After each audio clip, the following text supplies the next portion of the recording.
அடுத்தபடியாக நம்ம எல்லாருக்குமே பிடித்த ஒரு நபர், ரொம்ப பாவமான கேரக்டரா இருந்தாலும் சரி, ரொம்ப வெள்ளத்தனமான கேரக்டரா இருந்தாலும் சரி, ஐயாக்கு வந்து அது ஒரு லெஃப்ட் ஹேண்ட் டீலிங் மாதிரி எல்லா படத்துலயுமே ஒரு செமையான ரோல் ப்ராமினென்ட்டா பண்ணிட்டே இருப்பாங்க. சமுத்திரகனி சார், உங்களுடைய பிஸி ஸ்கெடியூல்ல இன்னைக்கு நீங்க வந்ததுக்கு ரொம்ப ரொம்ப நன்றி. ஒரு சில வார்த்தைகள்.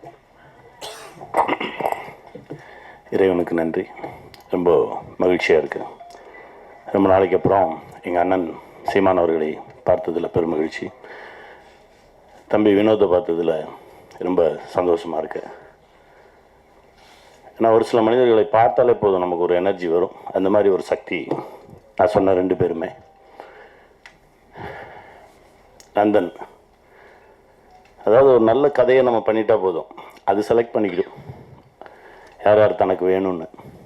நம்ம யாரையோ நினச்சி எழுதியிருப்போம், ஆனால் அது செலக்ட் பண்ணி கூப்பிடும். வா சசி வா, நீங்கள் வாங்க நீங்கள் வாங்க நீங்கள் வாங்கன்னு கூப்பிடும். அப்படி அதுவாக தன்னை டிசைன் பண்ணிக்கிட்ட ஒரு படம் தான் நந்தன் நான் நினைக்கிறேன். ஏன்னா அப்படி தான் இதுக்குள்ளே நானும் வந்தேன். நான் வந்தது எனக்கே தெரியாது. திடீர்னு ஒரு நாள் எங்கே இருக்க அப்படின்னாங்க.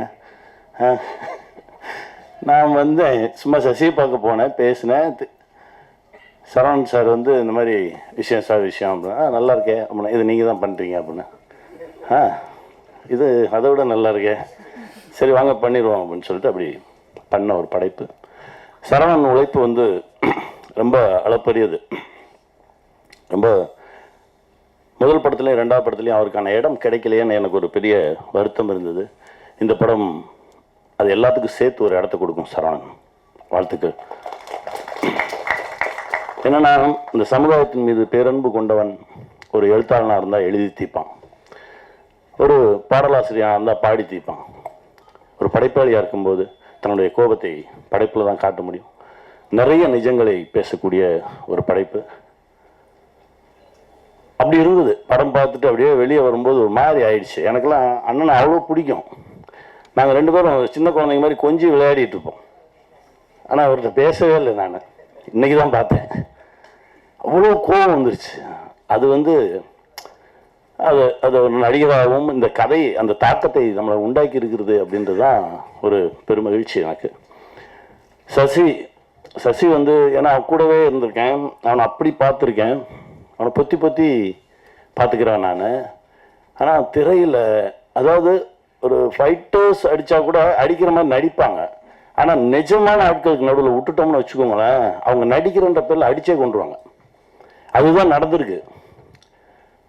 அது ஒரு காட்சி, என்னால் அது இப்போ கூட அது நினச்சா கூட ஒரு மாதிரி படபடப்பாக வரும். அந்த மாதிரி ஒரு காட்சி. அது உண்மையிலே சசி வந்து நந்தனுக்கு முன் நந்தனுக்கு பின் அப்படின்ற மாதிரி ஒரு தளம் சசி கிடைக்கும்.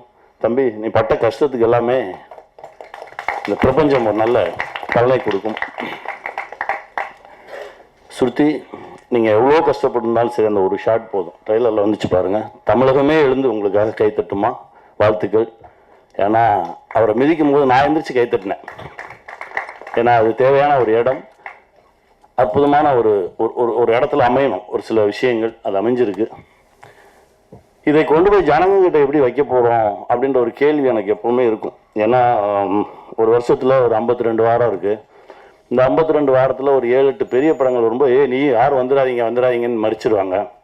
உங்களுக்கு தெரியும், அந்த பெரிய படம் வந்தால் 2 வாரத்துக்கு வேறு எந்த படமும் வரக்கூடாதுன்றவாங்க. அந்த மீதி இருக்க நேரத்தில் தான் பாவம் 7-8 படங்கள் வந்து விழுந்து, அதில் நல்ல படங்கள் சிதைக்கப்பட்டு எங்கெங்கேயோ போய் ஏதோ நடந்து ஒரு 200 படம் ஒரு வருஷத்துக்கு ரிலீஸ் ஆகுது அப்படின்னா, ஒரு 20 படம் ஓடுது அப்படின்னா, அதில் ஒரு 10 படம் கமர்ஷியல் படமாக இருக்கும், ஒரு 10 படங்கள் இந்த மாதிரி ஒரு நல்ல படங்களாக இருக்கும்.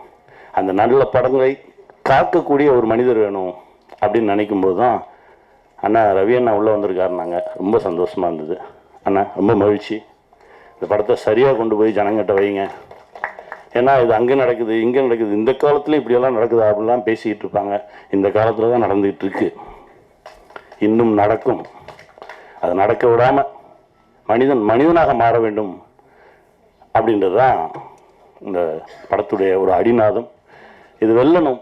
இந்த மாதிரி பல விஷயங்கள் நம்ம ஜனங்க முன்னாடி வைக்கணும். சின்ன சின்ன மாற்றங்கள், யாராவது ஒரு மனிதன் மாறினா கூட போதும், அது ஒரு மிகப்பெரிய ஒரு வெற்றியாக தான் பார்க்கப்படும். இந்த படம் ஒரு மிகப்பெரிய வெற்றியை அடையணும். அதுக்கு நான் இறைவன்கிட்ட பிரார்த்தனை பண்ணிக்கிறேன்.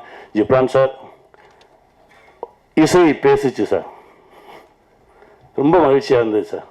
ஏன்னா படம் முடிச்சுட்டு வந்தாலும் சசிட்டு சொன்னேன், மியூசிக் வேற மாதிரி இருக்குடா, அது அது அது வேற ஒரு தளத்துக்கு நம்மளை எடுத்துகிட்டு போகுது அப்படின்ற மாதிரி பேசிகிட்டு இருந்தோம். ஜிப்ரான் சார் ரொம்ப பிரமாதமாக ஒர்க் பண்ணி கொடுத்துருக்கீங்க சார், ரொம்ப நன்றி.